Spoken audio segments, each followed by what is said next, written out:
The Frozen Letterbox. A letter, sealed in ice for decades, finally thawed on Christmas Eve. Its message was just in time.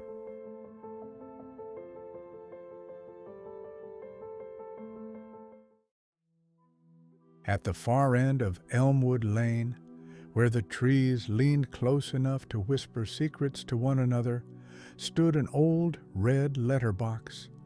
It had been there for as long as anyone could remember, bolted to a wooden post beside the stone wall of what used to be Rosewood Cottage. The paint had faded to a soft pink, the brass flaps squeaked, and in winter, when snow settled thick, it looked like a small hat-wearing giant asleep on guard duty. No one used it anymore. The mail van didn't stop that far up the lane. The cottage had been empty since Mrs. Albright passed away 6 years ago, and the new owners, a young couple, had moved abroad before the first frost. But still, every few days, someone left a fresh flower on the wall beside it. A wild daisy in summer, a pine sprig in December. No one knew who. The letterbox watched all of this silently, like it had promised to keep one last story safe. Then came the coldest Christmas in years. Snow fell for 3 days straight, and by Christmas Eve, the whole of Elmwood Lane was a postcard. White roofs, frozen hedges, and air so crisp it almost chimed. On that night, Callum, a 12-year-old boy with skates slung over his shoulder and curiosity for a heartbeat, trudged home from the pond with his mother. He stopped halfway up the lane. "Mum, look," he said, pointing to the red letterbox, its slot frozen over with a sheet of perfect shining ice. She smiled. "That's been there since before I was born." "Does it still work?" "Probably not. But once upon a time it carried Christmas cards, love letters, and secrets that weighed less than they felt." Callum pressed a mittened finger to the ice. "It looks like it's holding its breath." His mother laughed. "Maybe it's waiting for someone to talk to it again." The Heart's Winter. A Lost Letter. Later that evening, after dinner and cocoa, Callum couldn't stop thinking about the old letterbox. He sat by the window, snowflakes drifting past the glass, and wondered who Mrs. Albright had written to all those years. His mother had told him she'd been the neighborhood's unofficial grandmother. She baked for everyone, wrote cards for every birthday, and never missed a thank you note. Something about that felt unfinished, like a sentence missing its last word. Callum rummaged through the kitchen drawer for paper and a pencil. Then he began to write. Not a letter to Santa, not exactly, but to the kind of person he hoped might be listening. "Dear whoever checks this box, if you can still read letters, could you help my mum smile again? She's trying her best since Grandpa passed, but sometimes I hear her cry in the kitchen when she thinks I'm asleep. I don't need toys this year. I just want her to laugh like she used to. Merry Christmas, from Callum." He folded the note carefully, found an envelope from the pile by the phone, and drew a small red heart in the corner where the stamp should be. Then, pulling on his boots and scarf, he slipped outside. The air was sharp and still. The world felt like it was holding its breath right along with him. He reached the letterbox. The metal flap was sealed with ice so clear it reflected his face. He tapped it gently. Nothing moved. So he cupped his hands and breathed warm air onto the seam until a single corner cracked enough for him to push the envelope through. It slid inside with a soft whisper. "There," he said aloud. "Now you know." The spark of wonder. The post that traveled anyway. The next morning, Christmas Day, Elmwood Lane woke under a sky the color of pearls. Every tree was frosted, every step creaked, and the air smelled faintly of wood smoke and cinnamon. Callum's mother stirred porridge on the stove. "Merry Christmas, sweetheart." "Merry Christmas," he said, but he kept glancing toward the window, where the letterbox stood half buried in snow. After breakfast they opened small gifts: socks, a book, a tin of cocoa. But when Callum went to put on his boots to feed the birds, his mother said, "Wait, someone left this at the door." She held a small envelope, cream-colored, the old-fashioned kind with embossed corners. The front read, "For Callum, Elmwood Lane." No stamp, no address, just his name. Inside was a single sheet of paper, folded once. He opened it carefully. "Dear Callum, thank you for trusting the old post to listen. Your letter thawed more than you think. Go to the red box after the morning sun touches its top. Something there belongs to you now. A friend who delivers in other ways." He looked up. "Mum," he said, breathless, "can I check the letter box?" She frowned gently. "Who's sending you letters?" "I don't know. Please?" She hesitated, then smiled. "All right. But wear your gloves." He ran down the lane, snow crunching beneath him, heart hammering in that secret kind of way that happens when the world starts to feel magical again. The sun had just cleared the rooftops, casting a soft gold over the old box. As he got closer, he saw something impossible.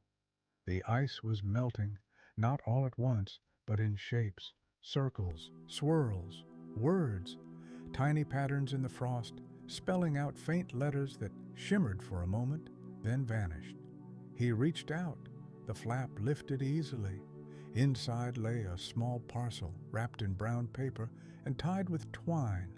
He looked around. No footprints but his. He carried it home carefully. The gift within, Mrs. Albright's secret. His mother unwrapped the twine, smiling despite herself. Someone's playing Santa with style. Inside was a small wooden box with brass hinges and carved snowflakes on the lid. A note rested on top.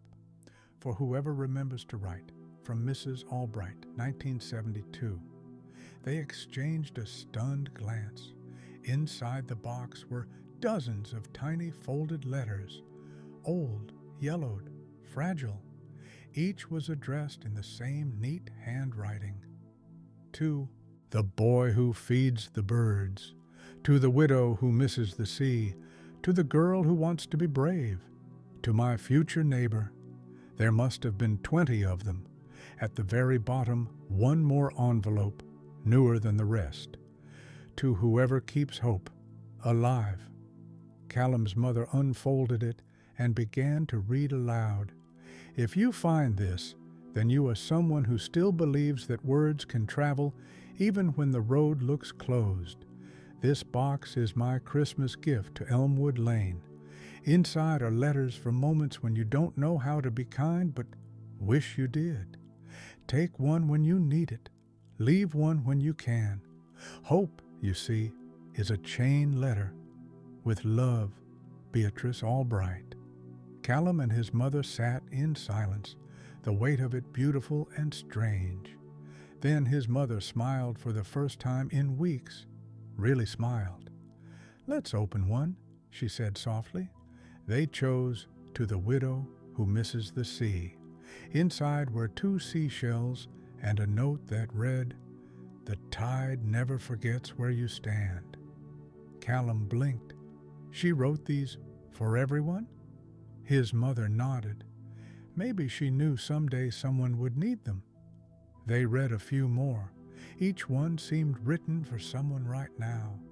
To the girl who wants to be brave said, "Courage doesn't always roar.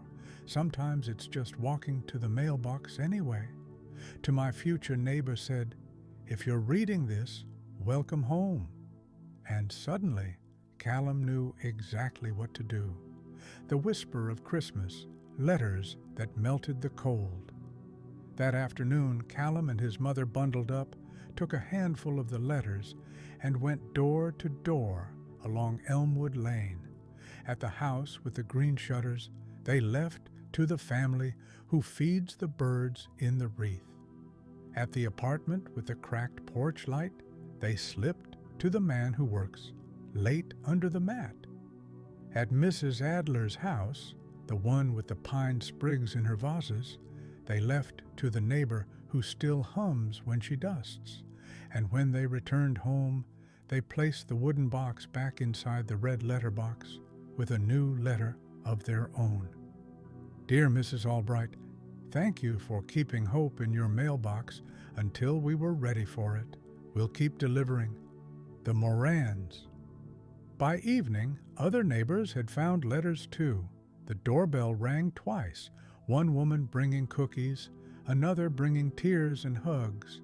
Someone hung a sign on the letterbox that said, "The Hope Post, take or leave a letter." By Christmas night, the box was full again. Callum's mother stood by the window watching snow fall softly through the lamplight. She looked at her son and whispered, "You were right." The mailbox was holding its breath. He smiled. It just needed someone to talk to it again. Epilogue, the letter that stayed warm. Winter turned to spring, the snow melted, but the letterbox stayed busy. Sometimes there were only 2 or 3 envelopes. Other times it overflowed with folded paper and hand-drawn hearts. Children left candy, canes. Teenagers left apologies. Adults left gratitude written on napkins and receipt backs. And every December, when frost began to silver the world again, someone, no one knew who, would slip a single new letter into the box, always in the same elegant hand. For Callum, who reminded us to write.